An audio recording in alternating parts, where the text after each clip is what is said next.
morning. Welcome to our online class which organized by Krishna Memorial High School. Class 3, Subject Science, Chapter 9, Human Body.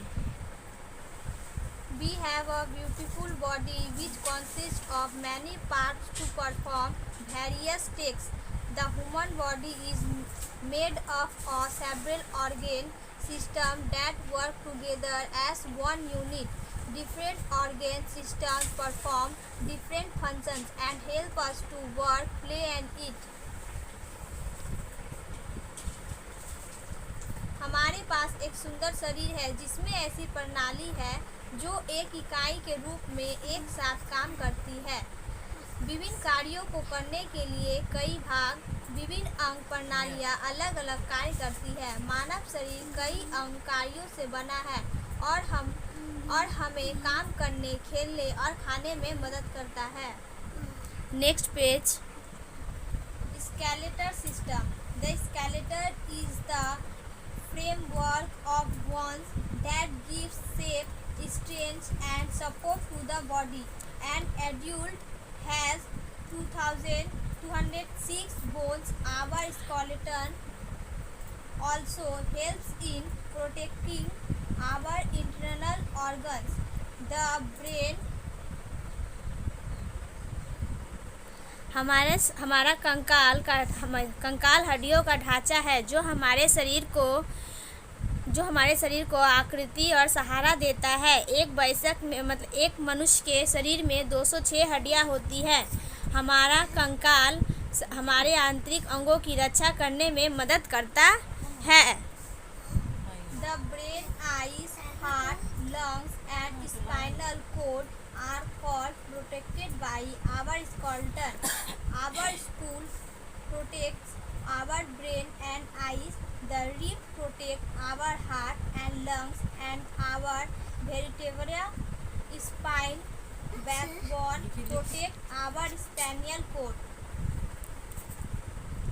मस्तिष्क, आँख, हृदय, फेफड़े और रीढ़ की हड्डियाँ हमारे कंकाल द्वारा सुरक्षित है। हमारी खोपड़ी हमारे मस्तिष्क और आँखों की रक्षा करती है।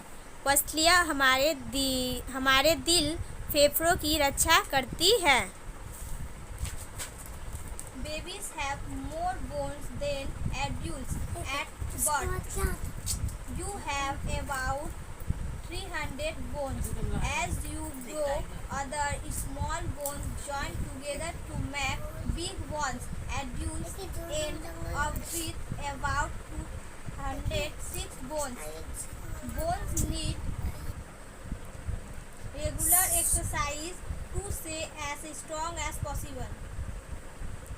शिशुओं यानी बच्चों में वयस्कों की तुलना अधिक हड्डियां होती हैं। जन्म के समय आपके पास लगभग 300 हड्डियां होती है। जैसे जैसे आप बड़े होते हैं, छोटी हड्डियां आपस में जुड़कर बड़ी बनती है।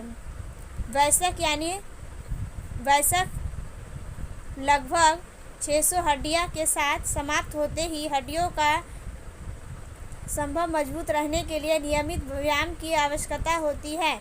हमारे शरीर की हड्डियों को मजबूत करने के लिए हमको व्यायाम करना बहुत ज़रूरी होता है। व्यायाम करने से हमारे शरीर की हड्डियां जो होती है वो मजबूत होती है।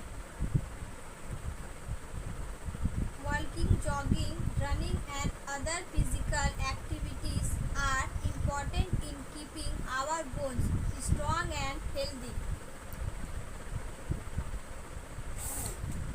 हड्डियों को मजबूत करने के लिए हमको व्यायाम करना चाहिए, जैसे कि सुबह टहलना, जॉगिंग करना जिससे हमारी शरीर की हड्डियां क्या होती है, मजबूत रहती है। स्वस्थ रहने के लिए दौड़ना और अन्य शारीरिक गतिविधियां बहुत ही महत्वपूर्ण हैं। Riding cycle, playing basketball, baseball, dancing, skateboarding and other activities are all good for our bones.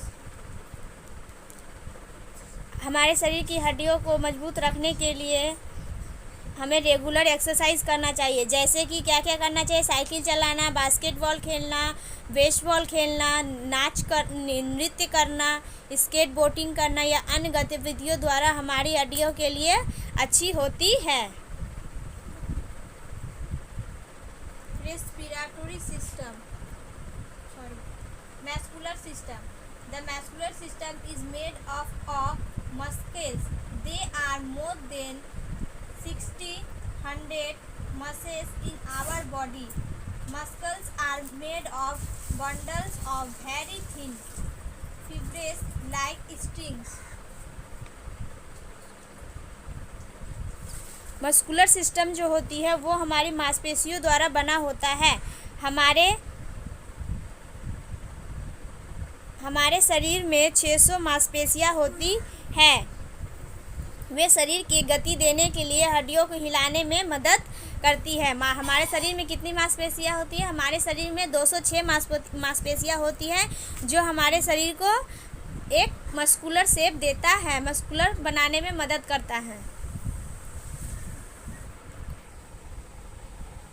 They help of moving the bones and move the body. Muscle help in the talking, laughing, crying, walking, jumping, etc. Our muscles can be contract and expand. There are basically two kinds of muscles.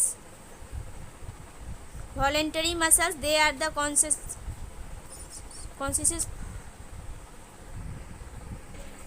consciously and willfully used and involuntary to smooth muscles that work without too conscious awareness to maintain basic body functions. मांसपेशियां बात करने में, हंसने, रोने, चलने, कूदने में मदद करती है। हमारी मांसपेशियां सिकुड़ सकती है और फैल सकती है। मूल रूप से 2 प्रकार की मांसपेशियां होती है। स्वैच्छिक मांसपेशियां जिन्हें हम जानबूझकर और अनैच्छिक यानी चिकनी मांसपेशियां जो शरीर के मुख्य बुनियादी कार्यों के प्रति हमारी सचेत जागरूकता को बिना काम करती है। Respiratory system, we breathe to stay live. The air that we take in contains oxygen. Oxygen is important for every cell in the body. Cell need oxygen to break down food. The oxygen is taken into the body from the nose and carried down the lungs through the white pipe. The air that we breathe out contains carbon dioxide, which is not required in a body and comes out. हम जिंदा रहने के लिए सांस लेते हैं। हम जिस हवा से बात करते हैं उसे, जिस हवा को हम अपने शरीर के अंदर लेते हैं, जिस हवा में हम लोग रहते हैं उसे क्या कहते हैं? ऑक्सीजन कहा जाता है। ऑक्सीजन शरीर के महत्वपूर्ण फूड सेल्स है। भोजन के लिए कोशिकाओं को ऑक्सीजन की आवश्यकता होती है।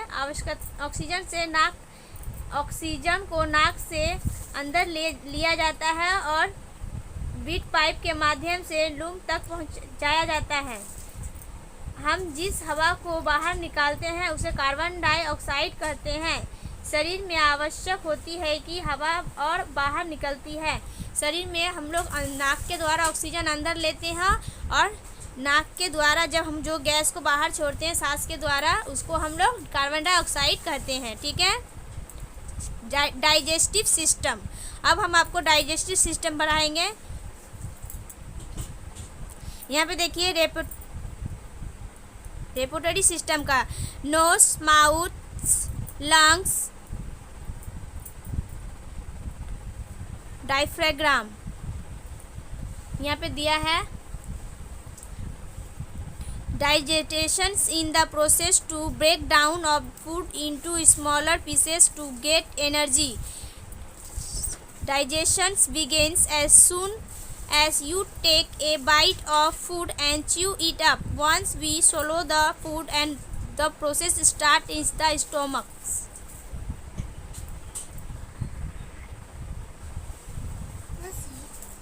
ऊर्जा प्राप्त करने के लिए भोजन को छोटे छोटे टुकड़ों को तोड़ने की प्रक्रिया, जैसे कि आप भोजन का एक टुकड़ा लेते हैं और उसे चबाते हैं, पाचन शुरू हो जाता है। एक बार आप खाना निगल लेते हैं तो यह प्रक्रिया पेट में शुरू होती है। ठीक है। जब हम लोग कुछ खाना लेते हैं उसको चबाते हैं, चबाने के बाद जो गले से हमारे पेट में जाता है वहाँ से ये डाइजेस्टेशन प्रोसेस शुरू हो जाता है। Like a car, the body needs fuel to keep going. The food that we eat contains water, salts, glucose, vitamins, carbohydrates, proteins, and saliva in the mouth of make proteins and fats. Chewing mix the food with the watery saliva in the mouth to make the moist and slippery.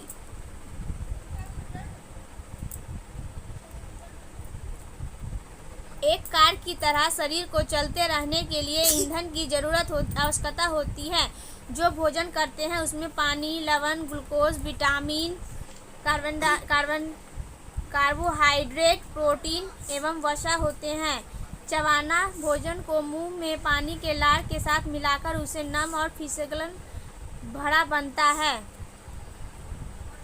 और जो हमारे पेट में जाके हमारे खाने को पचाने में मदद करता है। In the stomach the nutrients of the food are the absorbed, then it goes to small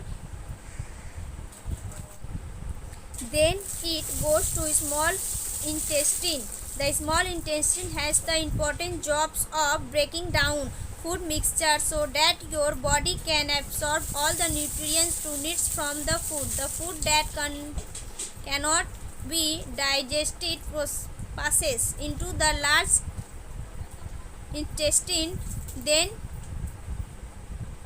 undigested or waste part of our body is removed from the body through the arms.